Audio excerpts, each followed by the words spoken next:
can engage in any of these activities that you've seen here and survive. But the main guiding principle are the 4 pillars here. Now this farm has got these 4 pillars which is guiding it to proceed on a daily basis. Now pillar number 1 is the issue of food security. Food security. We noticed that most of the families around, they don't have enough land, so the issue of food security is a very big issue. So we believe that even when you have a small area, even if it's a quarter an acre, or a plot of 100 by 100, or 1 acre, or 4, you can still have food within that space and have an economic activity. So what we did here, within the farm, we planted some bananas, which you have seen. Planted some bananas. We have some vegetables. We have vegetables, and all these are for food security. We have fruits within the farm. When you look at all these are fruit trees. You have seen the avocados there, mangoes, what? All these, they are fruit trees all everywhere. So we decided to have all these for food security, and of course supplementing with the poultry, the eggs and all, and the milk and all that.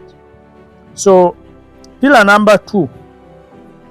Why did we look at pillar number 1 to be food security? Because most of the families are spending money on buying food. Someone goes and works, whatever money they get, they spend it. So they end up on hand to mouth with nothing. So we are like, no, you can have an economic activity, surround it with some food stuff, and then you save that money. Why should you go to the market to buy onions, tomatoes, cabbages, all this, when you have land? Behind here, you saw, we have almost all the vegetables. We have tomatoes, we have onions, we have cabbages, we have carrots, we have cucumber. We have all of them there behind here. So you save a lot of money, but also you get quality food, because the food stuff you grow on your own are free from chemicals. They are free from all these, pests and diseases. They are free from all that. So you get fresh food at home. So that's why we prioritized this, because the priority number 1 is to be food secure before even issues of money comes in. And this one also reduces on issues of health. You will not spend much on treatment, because people will not get sick when they are having quality food. The diet is good, so you will save money on that. Now pillar number 2 is what we called home improvement. Home improvement.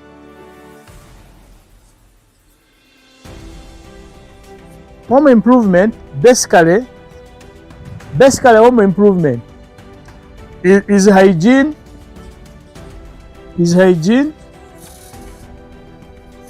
And we combined issues of hygiene, the cleanliness, the general cleanliness of the home. We also combined it with environmental conservation.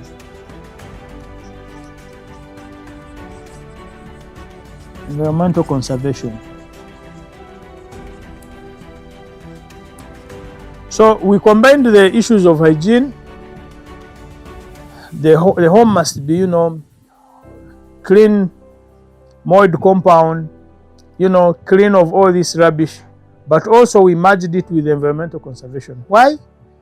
Because there is a very big challenge of climate change. This is everywhere. So when you look at our banana plantation there, along that banana plantation we planted Caliandra. There is a hedge of Caliandra. It's forested along the road there. Why did we put it there? That Caliandra, one, it is acting as a hedge, as a fence, but majorly it is acting for nitrogen fixation in that garden. But also it is working as feeds for cows. It's a very good fodder for cows because it has high crude protein content. So we looked at all that to keep the place green, environmentally friendly, but also serving the purpose of supplementing to the feeds for the livestock which we have. So we are looking at that model. So the issues of home improvement, the issues of hygiene is very, very, very crucial. Most of the families are getting challenges of diseases, are getting challenges of, basically poverty. To be in an unhygienic environment is also one of the causes of poverty. So we believe that the issue of home improvement has to be considered very, very well. A stable home must have an area for waste collection, waste management, a bathroom, a birthplace, an area for a rack for washing where you can put your utensils, the kitchen, the toilet. All these things must be there in a well, suitable home. So it is one of the pillars that, to me, the country must put in very, very seriously more effort. Because if you look at the money government is spending on these simple communicable diseases due to unhygienic conditions, it's a lot of money.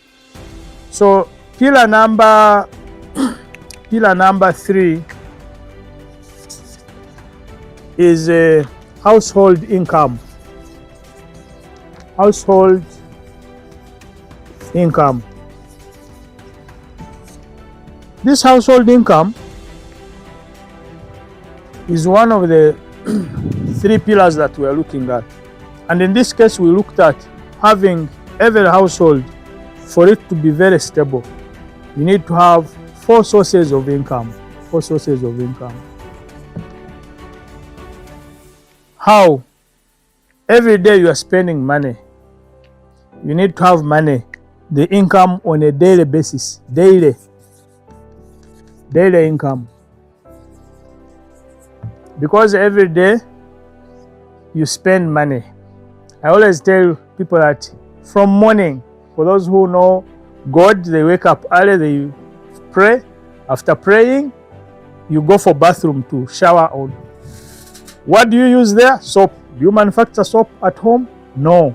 You buy. That means you are spending, just from the bed, you are spending money. The toothpaste you use, the soap you bathe, the matchbox you are using to light, everything, in the morning you are starting to spend money. So that means you must have income every day. So where do you get the money to spend every day? You must have something that you are selling. You must have a product that is generating income on a daily basis. So we looked at this income fourfold. Daily income. We looked at monthly income. Monthly.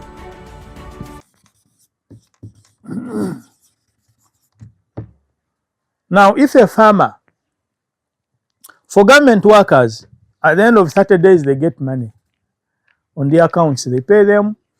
Those who are employed, my workers here, every 30 days, they pay them. Now, for you, if you are not employed anywhere and your job, your employment is your farm, that means by end of 30 days, you must have a salary. So what are you selling in that very month? At the end of 30 days, what are you selling? So here, we initiated the idea of having the daily, the monthly, but also at the end of the month, there is money. I will classify for you what we are selling every day, what we are selling every month, and what we are selling at the end of the year, and how we structured our incomes and expenditure. But also, you need money on quarterly basis, what we call quarterly or seasonal income. Seasonal income. This is income number 3. At the end of the season, what are you selling? You must have something that you are selling in a season. Because all these incomes have got their expenditure patterns.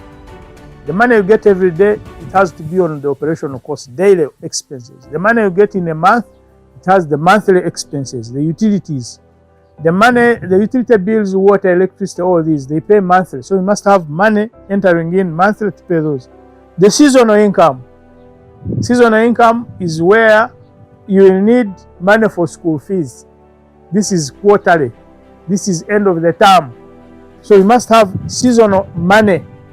What are you selling in a season? Do you have something to sell? Can you sell maybe an off layer of a chicken? Can you sell your quail after 3 months? Can you sell your pig? Can you sell your goat? Can you sell coffee in a season? Now we are in a season, a peak season for coffee. Those who have coffee, they are now happy. Actually, the coffee farmers are now talking with very few people. They are happy because they are making money. So in a season, what is it that you are selling to make money? So this is also one of the requirements. Now, finally, the income number 4, because there are supposed to be 4 sources of income. Income number 4 is what we call annual income. At the end of the year, people have plans. This year I'm going to do A, B, C, D. What have you earned in the annual at the end of the year? 12 months, December, people plan. Next year I'm going to do this. Next year, this year I'm going to end up with this. Where will you get the money? What are you going to sell? So you need to have the annual income as the income number 4.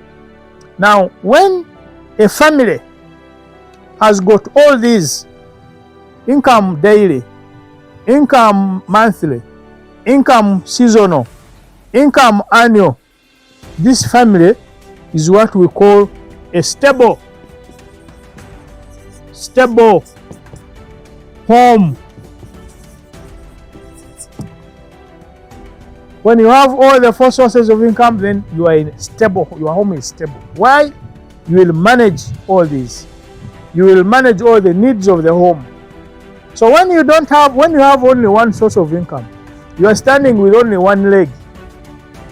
Anything that comes, wind will sway you off because you don't have these other sources. Now, how do we, when you set up this kind of arrangement and you have 4 sources of income, before we go to the 4th pillar, how do you manage this money? Because the people have got problems of managing money. Someone gets some little money, gets excited, and they waste the money. And the money has to grow, the money has to multiply for you to have a firm foundation. So how do you do it? Now, what we did here, daily income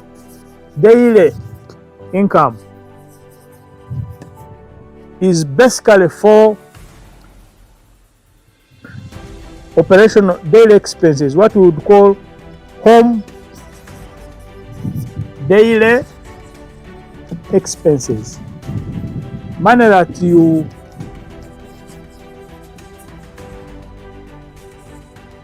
you spend on a daily basis. This is for daily basics. Salt, soap, sugar, fuel, these operational daily expenses. This daily income handles that. Now, money for monthly income. Monthly income. We use this money basically for utility bills, utilities.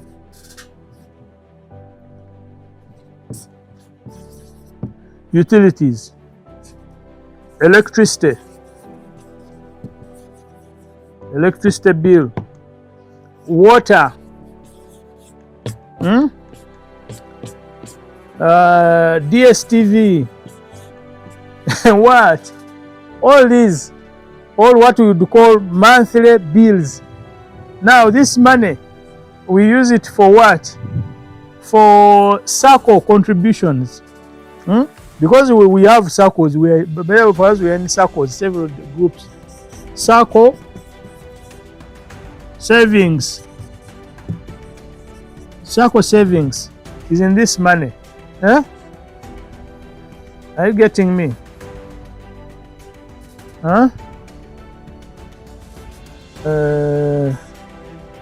What else do we use this monthly money?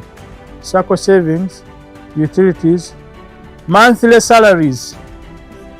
Monthly salaries for our workers here. Monthly salaries. Because we pay monthly our workers here.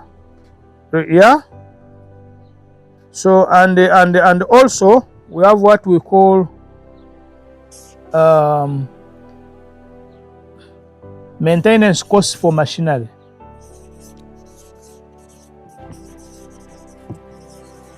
Maintenance costs for farm tools, stock machinery. Maintenance costs for farm tools and machinery. This is what our monthly expenses. After paying all these utilities, we pay our Sacco savings, because I think we are in 4 groups. Me and my wife, we subscribe to a number of groups. So we are in 4 groups. We pay salary for our workers and the maintenance costs for farm tools, because all these machineries we use here, every month you have to service them and repair them. This is what our monthly income do. Now, the seasonal income, how do we use it? Seasonal income. Seasonal income here, we've got school fees. We are paying for some few kids here and there. We've got school fees. Is on seasonal income.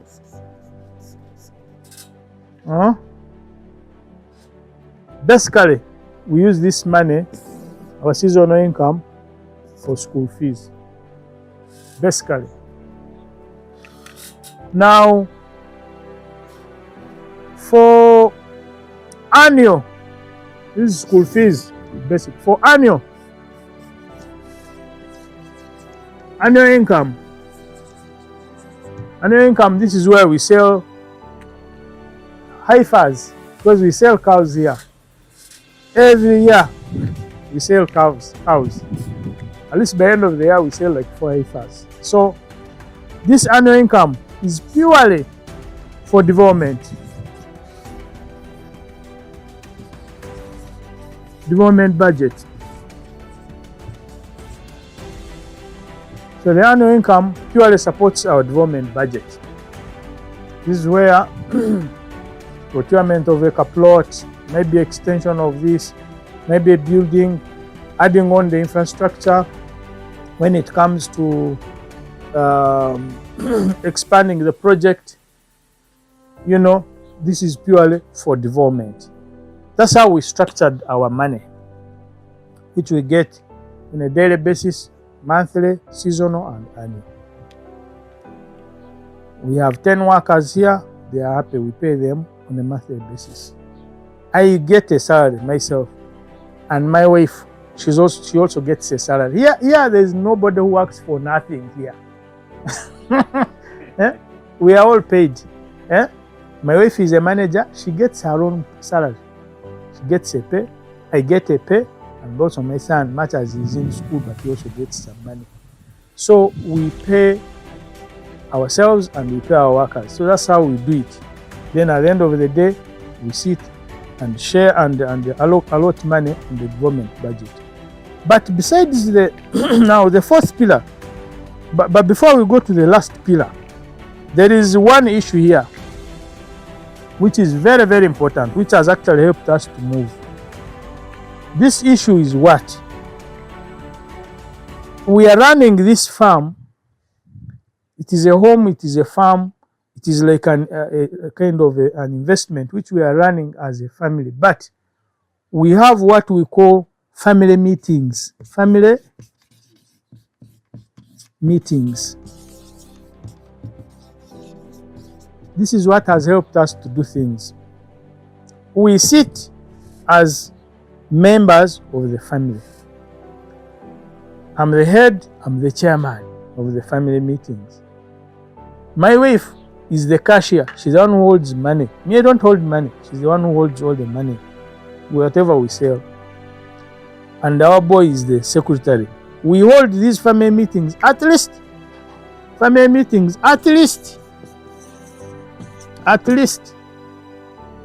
twice a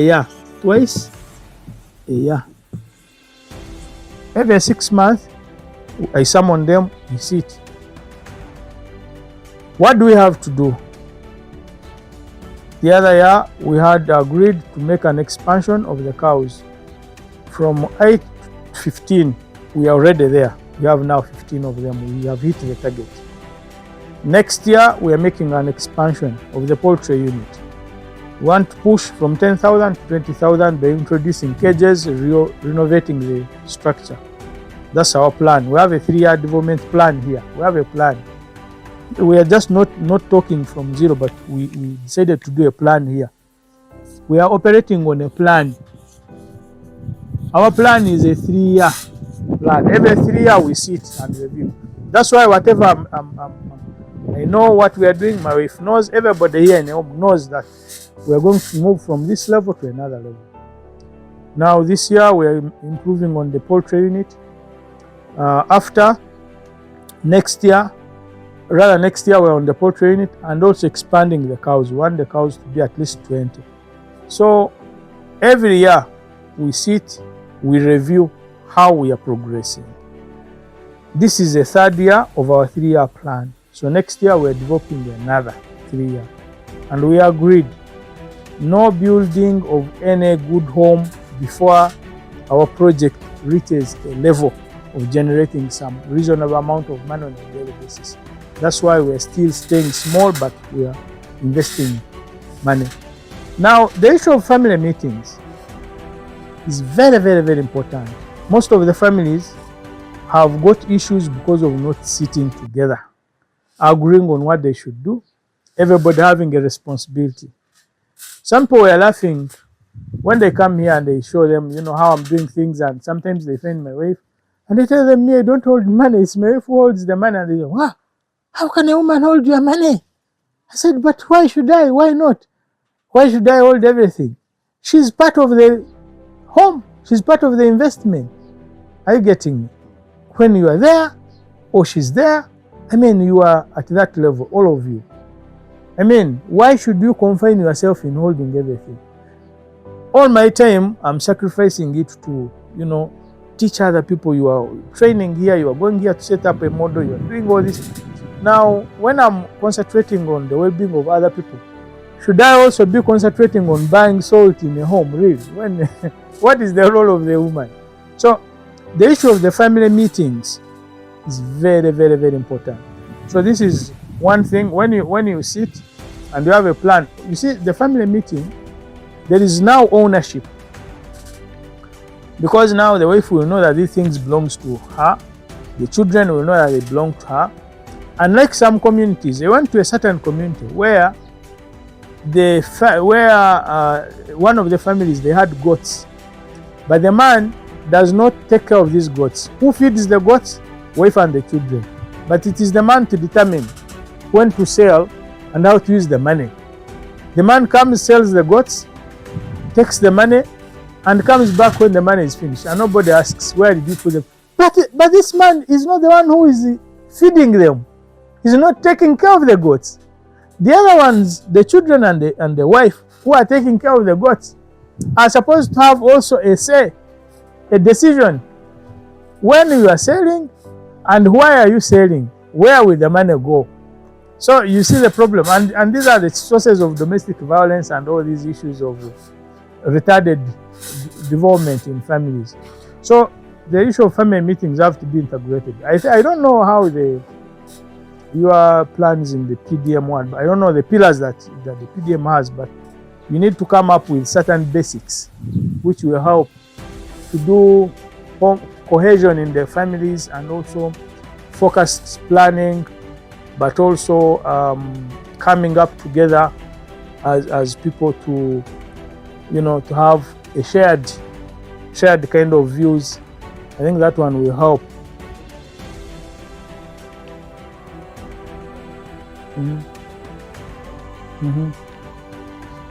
That one is very, very crucial, because it will also bring people to be more responsible. You find a home has got 7 members, but only 1 person is working. The rest are just parasites. So that is it's very, very crucial. So the last pillar, number 4. The last one is pillar number 4 is what we called market value addition and marketing. Value addition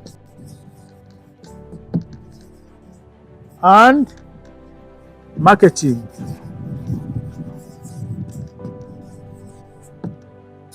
So this value addition and marketing pillar is very, very important.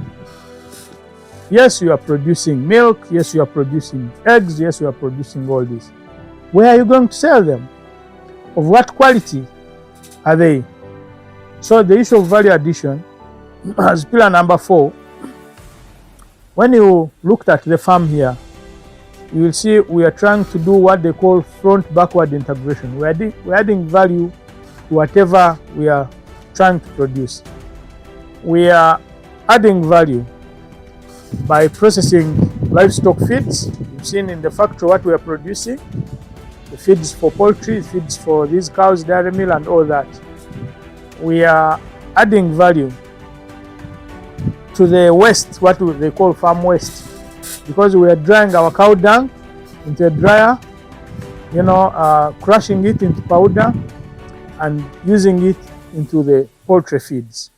So, but also using it as manure to plant other plants. So the issue of value addition and marketing is very important. You will not succeed when you don't have the quality products. That's a very, very important issue, because there is now integration, East African integration.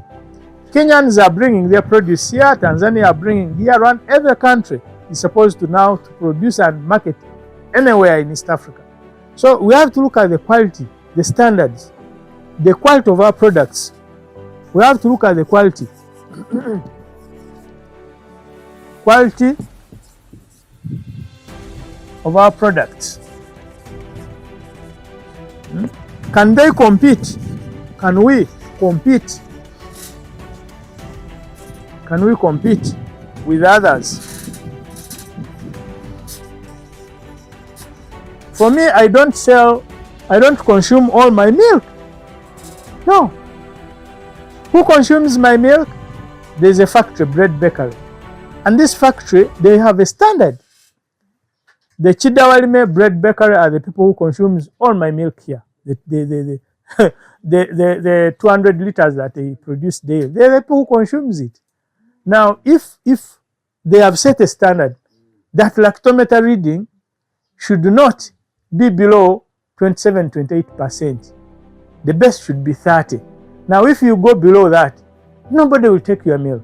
That means you have to look at the standards at the farm, the hygiene factor, the quality of feeds, the management. Then you come up with the quality milk. Then you are in market. I don't consume all the eggs, the 100 plus trays they produce daily. No. The eggs are consumed by supermarkets, by other vendors, by the Congolese across here. These are the people who consume my eggs. So they need a quality. What quality do they need? They will say, we want a yellow yolk egg.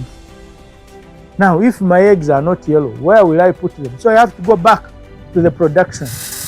What makes these eggs to be yellow?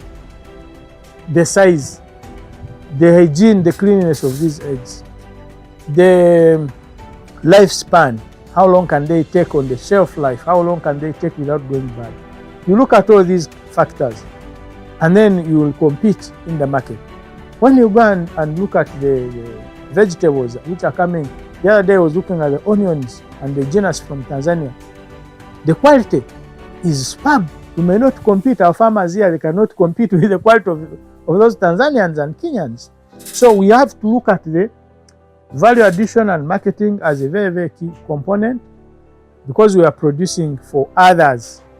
For me, my close friend ally is the one who buys my products. So I take more time and I consider his input in my farm much more, because the quality that he needs is what I have to work towards fulfilling. So this one is very, very crucial, the factor of value addition and marketing. And we need to train, because we are now going to have bulk production.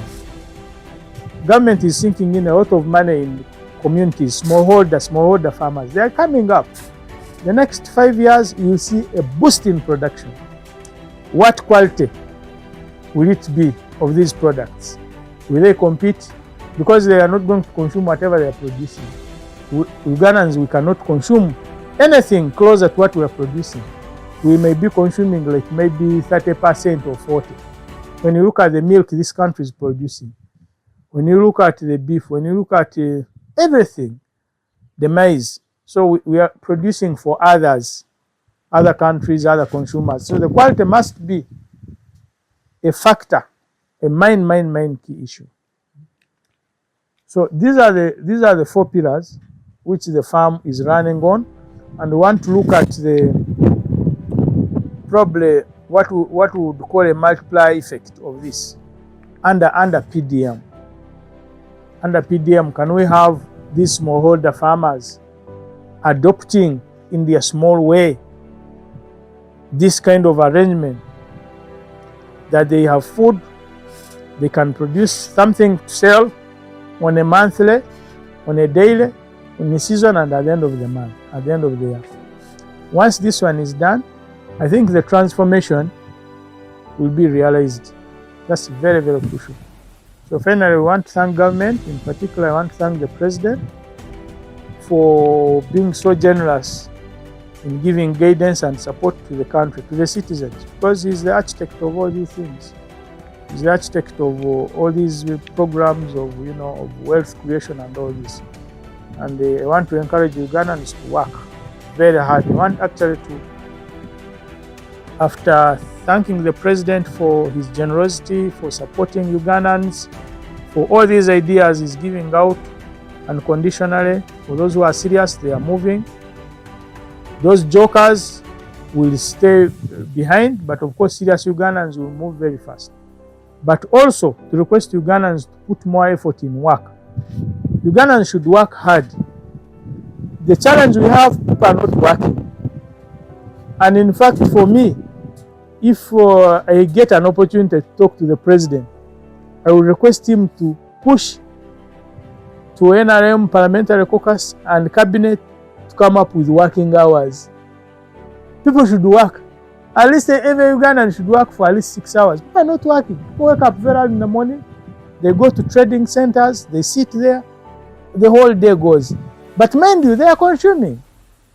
Yes, we have now the consumptive kind of community who are not producing anything, and it's a burden to the country.